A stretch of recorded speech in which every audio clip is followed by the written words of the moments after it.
Dans le thème de l'épiphanie, Vanessa Dessy, Lionel Bernardi et Clélia Renaud sont allés à la découverte de la fabrication de ce dessert aux multiples saveurs. Reportage. Le début d'année signe le retour de la galette des rois et la tradition ne se perd pas en principauté. Dans les boulangeries, le marathon est lancé tout le mois de janvier. Chaque pâtissier garde bien précieusement sa recette. Le secret, ça reste toujours les matières premières. Je pense que les produits de base sont très importants. Et ensuite, le petit savoir-faire et le tour de main pour arriver à quelque chose d'optimum, on va dire.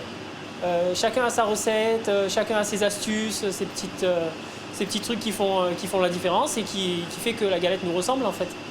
Entre frangipane et brioche, le cœur des fins gourmets balance. Aujourd'hui, les ventes sont partagées équitablement. Mais avant d'être présentées dans les vitrines, les étapes de fabrication sont longues et minutieuses et nécessitent un réel savoir-faire.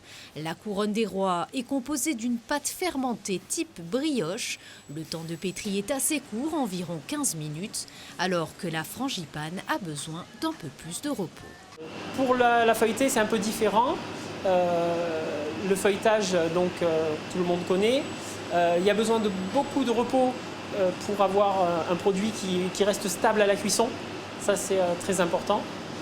Et voilà, pour ce qui est de la garniture, c'est assez simple, on va dire, une crème d'amande. Donc c'est un temps pourtant de 4 produits, amandes, sucre, œufs et beurre.